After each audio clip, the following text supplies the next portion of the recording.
प्रिय विद्यार्थियों, सुप्रभात। आज हम 9th क्लास में हमारा सेकंड चैप्टर है ग्रामर का, उसको शुरू करते हैं, जिसका नाम है अर्थ की दृष्टि से वाक्य के भेद।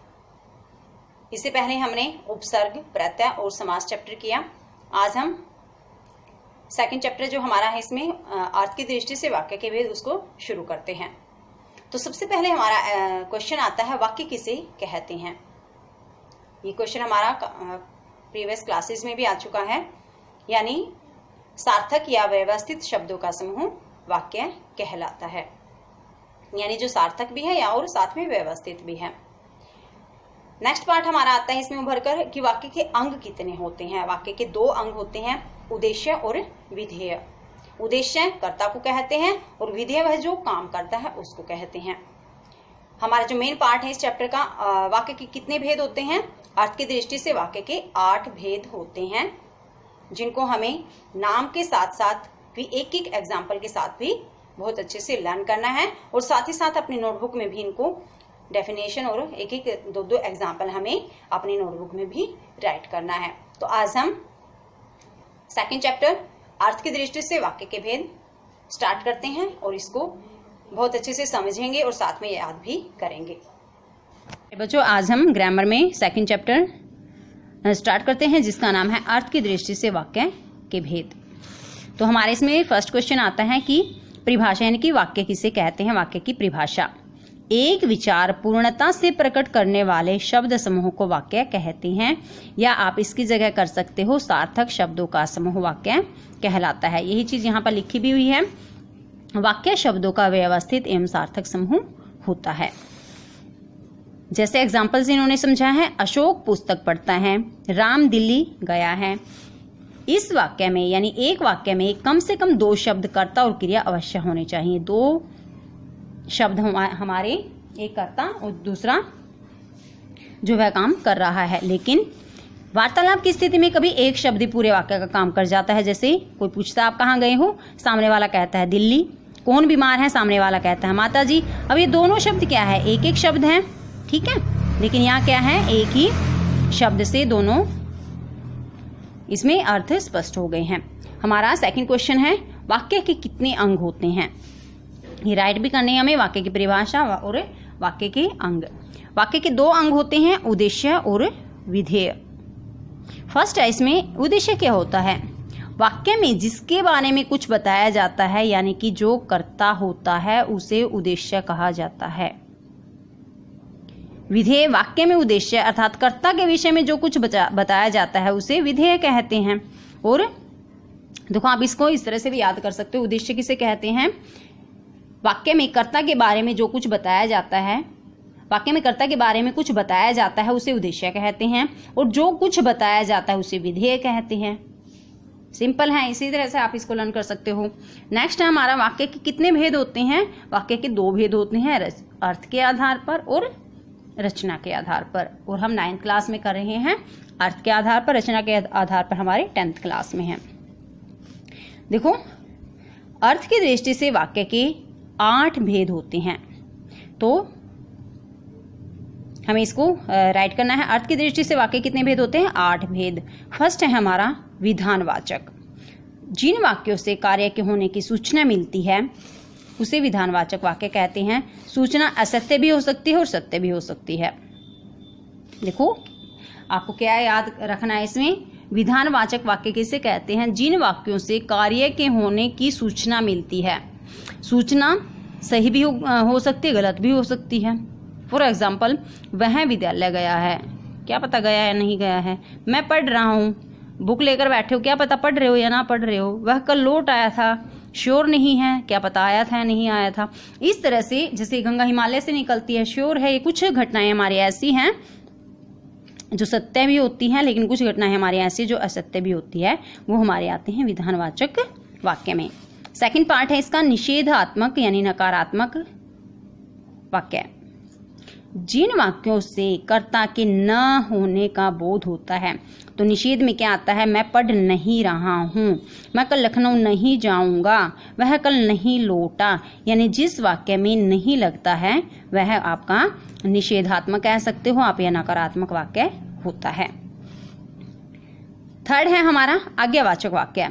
जिन वाक्यों से आज्ञा या अनुमति, मतलब जिसमें हम ऑर्डर लेते हैं, अनुमति लेते हैं किसी से, यानी जिन वाक्यों से आज्ञा या अनुमति का बोध होता है उसे आज्ञावाचक वाक्य कहते हैं।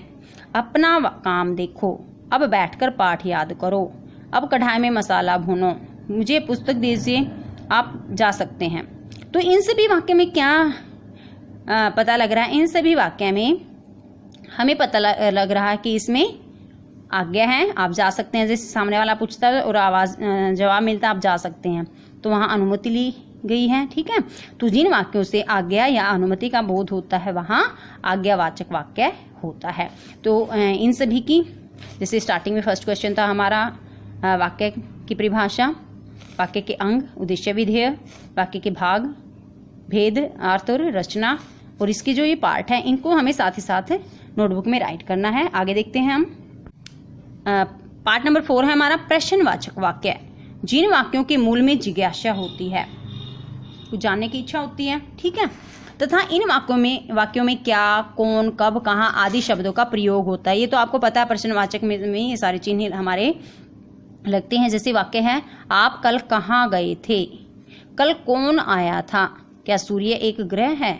तो यहाँ प्रश्नवाचक में आपको ककार याद रखना है जो क से शुरू होते हैं। क्या, कौन, कब, कहाँ, कैसे, किस लिए, ये सब हमारे क्या है, हमारे कैसे ही शुरू हो रहे हैं। तो ये हमें ककार के रूप में याद रखना है कि जो प्रश्नवाचक है वो ककार से ही शुरू होते हैं। नेक्स्ट हमारा इच्छावाचक वाक्य है हमारा यहाँ। जिन वाक्यों द्वारा इच्छा, आशीष यानी कि आशीर्वाद या स्तुति जैसे हम प्रार्थना करते हैं वो प्रकट होते हैं, उसे इच्छावाचक वाक्य कहते हैं। तुम जल्दी स्वस्थ हो जाओ, तो आप इच्छा रखते हो आपकी यात्रा मंगलमय हो, आप कहीं जाते हो तो आपको आशीर्वाद देते हैं, आपके परिवार में कोई बड़े हैं, ईश्वर तुम्हारा भला करे, आशीर्वाद है ये, काश आज कहीं से मिठाई मिल जाए, तो ये क्या आपकी इच्छा है। तो जिन वाक्यों से हमें इच्छा, आशीष या स्तुति का पता लगता है वो हमारे इच्छावाचक वाक्य होते हैं। नेक्स्ट है हमारा संदेहवाचक वाक्य।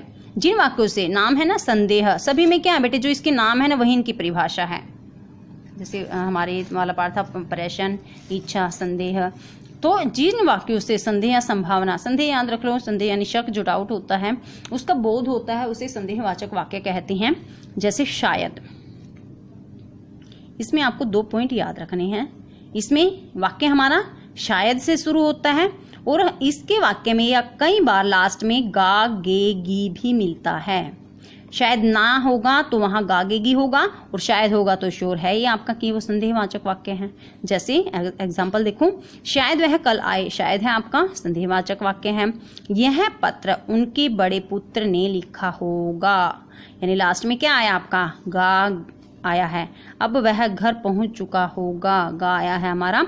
शायद आज बारिश होगी, तो इसमें देखो यहाँ शायद भी है और गागेगी भी यूज हुई है, तो ये भी हो सकता है हमारा, दोनों चिन्ह भी आ सकते हैं हमारे, इसके जो पहचान होती है। नेक्स्ट पार्ट देखिए आप, संकेतवाचक वाक्य। संकेतवाचक जिस वाक्य में विधान किसी शर्त की पूर्ति के बाद हो, या आप इसमें ना सीधा ऐसे कर लो, जिस वाक्य में एक क्रिया का होना दूसरी क्रिया के होने पर निर्भर होता है, या आप इसकी परिभाषा करो, जिस वाक्य में एक क्रिया दूसरी क्रिया पर निर्भर होती है वहां संकेतवाचक वाक्य होता है। इसमें आपको याद रखना है ये चिन्ह होते हैं, इसमें यदि या तो मिल जाते हैं आपको, या फिर कई बार अगर या फिर तो मिल जाते हैं।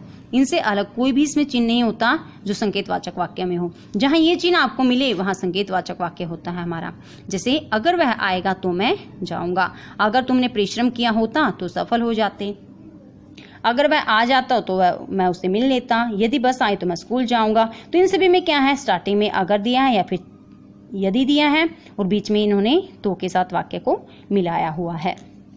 लास्ट पार्ट देखिए हम, विस्मयवाचक वाक्य में। जिन वाक्यों में हर्ष, शोक, घृणा, विस्मय आदि के भाव प्रकट होते हैं उसे विस्मयवाचक वाक्य कहते हैं।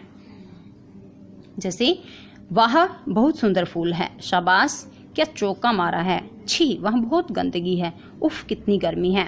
इनसे अलग हमारे चिन्ह होते हैं ओह। अरे। ये हमारे जो चिन्ह होते हैं, इससे अलग हमारा एक होता है हाय। ये हमारे जो चिन्ह होते हैं ये सारे हमारे विस्मयवाचक वाक्य में आते हैं। तो जिन वाक्यों में हर्ष, शोक, घृणा, हैरानी आदि के भाव प्रकट होते हैं उसे विस्मयवाचक वाक्य कहते हैं। अब कुछ यहाँ अभ्यास के लिए दिए गए हैं, हमें इनको किस तरह से याद रखना है। देखो हमारे एग्जाम में भी इसी तरह के आते हैं। इस बार हमारे विद्यालय में बहुत बड़े बड़े आदमी आ रहे हैं, तो इसको हमने किस में बदलना है, निषेधार्थक में। तो निषेधार्थक की क्या पहचान बताई हमने, नहीं जोड़ना है। इस बार हमारे विद्यालय में बहुत बड़े बड़े आदमी नहीं आ रहे हैं। सेकंड हमारा, वह सामान खरीदने के लिए बाजार में गया है। निषेध में है ये भी, तो वह सामान खरीदने के लिए बाजार में, यहाँ क्या आएगा हमारा, नहीं गया है। थर्ड देखते हैं, राम और श्याम अब साथ साथ रहते हैं। ये भी हमारा निषेध में है, तो राम और श्याम अब साथ साथ यहाँ हमारा आएगा नहीं रहते हैं। फोर्थ देखो, फोर्थ हमें बदलना है प्रश्नवाचक में। श्याम पढ़ता है, तो प्रश्नवाचक में हमें क्या चिन्ह लगाना है यहाँ, क्या श्याम पढ़ता है। नेक्स्ट है हमारा फिफ्थ हमारा निषेध में ही बदलना है। सूर्य भ्रमणशील है, तो सूर्य भ्रमणशील नहीं है। आप अपना पाठ याद करेंगे। सिक्स्थ देखो, सिक्स्थ हमारा प्रश्नवाचक में, नेक्स्ट भी हमारा प्रश्नवाचक में है। आप अपना पाठ याद, यहाँ आएगा हमारा नहीं करेंगे। मैं अपनी बात कह चुका हूँ, मैं अपनी बात नहीं कह चुका हूँ। 8 देखते हैं, वे कल बाहर जाएंगे। संदेह में हमने क्या पढ़ा है अभी, संदेह में हमने शायद या फिर गागेगी पढ़ा है। तो गागेगी तो इन्होंने पहले ही दे दिया यहाँ, तो यहाँ बिल्कुल शुरू में हम क्या लिखेंगे, यहाँ शायद वे कल बाहर जाएंगे। धर्म समाज से चला गया है। निषेध में लास्ट हमारे प्रश्न में है, तो धर्म में समाज से नहीं, धर्म समाज से चला नहीं गया है। लास्ट हमारा किस में है, प्रश्नवाचक में। कपिल वस्तु जाना अब संभव है यानी कि नहीं है। किसमें, प्रश्नवाचक में था, सॉरी। तो यहाँ आएगा हमारा क्या, कपिल वस्तु जाना अब संभव है। नेक्स्ट हमारा कुछ एक एग्जाम्पल और दे रखे हैं। भूख हमारा कुछ नहीं बिगाड़ सकती, और हमें इसको बदलना है निषेध में। तो भूख हमारा कुछ बिगाड़ सकती है, भूख हमारा कुछ नहीं बिगाड़ सकती। युद्ध में जय बोलने वालों का भी महत्व है। ये हमारा प्रश्नवाचक में है, क्या युद्ध में जय बोलने वालों का भी महत्व है। नेक्स्ट हमारा, विवेकानंद अपने समय के श्रेष्ठ वक्ता थे। ये भी हमारा प्रश्नवाचक में है, क्या विवेकानंद अपने समय के श्रेष्ठ वक्ता थे। शीला रोज पढ़ने जाती है, और ये हमको बदलना है आज्ञावाचक में, ठीक है। तो आज्ञा में कैसे आएगा इस वाक्य, शीला रोज पढ़ने जाओ। नेक्स्ट हमारा, तुम आ गए, विस्मय आदि में बदलना है, तो इसमें हमारा चिन्ह लगेगा अरे तुम आ गए। तो इस तरह से हमें एक वाक्य को दूसरे वाक्य में बदलने भी हमारे पूछे जाते हैं। तो इसके साथ साथ हमें इस बात को भी बहुत अच्छे से ध्यान रखना है, और ये हमें कब समझ आएगा, जब हम इन सभी की डेफिनेशन और जो हमें वाक्य जिसमें चेंज करना है वो हमें बहुत अच्छे से समझ आ जाएंगे। प्यारे बच्चों, आज हमने अर्थ की दृष्टि से वाक्य के 8 भेद पढ़े हैं, समझे हैं, और साथ ही हमें लगभग लर्न भी हो गया होगा। तो इनको हमें याद भी करना है। हमने इसके सभी पार्ट डेफिनेशन से हम अगर लर्न करेंगे तो हमें इसके जैसे आगे एग्जाम्पल से दूसरे में चेंज करना अगर आएगा तो उसमें हमें प्रॉब्लम नहीं आएगी। जैसे फर्स्ट हमारा विधानवाचक है, तो इसमें कोई हमें सूचना मिलती है, सूचना सच भी हो सकती है, झूठ भी हो सकती है। तो यानी एक ऐसा वाक्य मिलेगा आपको जो बाकी 7 से अलग होगा, वही हमारा विधानवाचक होगा, क्योंकि इनसे जो अलग है हमारे सभी जो पार्ट है उसके कुछ न कुछ नियम है। जैसे निषेध में नहीं आता है, प्रश्नवाचक में प्रश्न आता है हमारा, संदेह में शायद या फिर गा आता है, संकेत में यदि तो या फिर अगर तो आता है, इच्छा में हमारे मन की इच्छा होती है, स्तुति होती है, हमारे आशीर्वाद होता है हमारे पास, आगे में आपको पता है जो ऑर्डर मिलता है हमें, ठीक है। तो इन सभी में क्या है, इन सभी में हमारा कुछ न कुछ हमें संकेत मिलता है, कोई चिन्ह हमारा होता है। जैसे विस्मय में अरे, हाय, वाह, छी, उफ, ये सारे चिन्ह आते हैं हमारे। तो इस तरह से जो इनसे अलग पार्ट हमारा बचता है वो हमारा विधानवाचक है। तो प्यारे बच्चों, आज का हमारा होमवर्क है कि हमें अर्थ की दृष्टि से वाक्य के जो भेद हैं वो उसके 8 पार्ट विद डेफिनेशन हमें राइट करने हैं अपने नोटबुक में।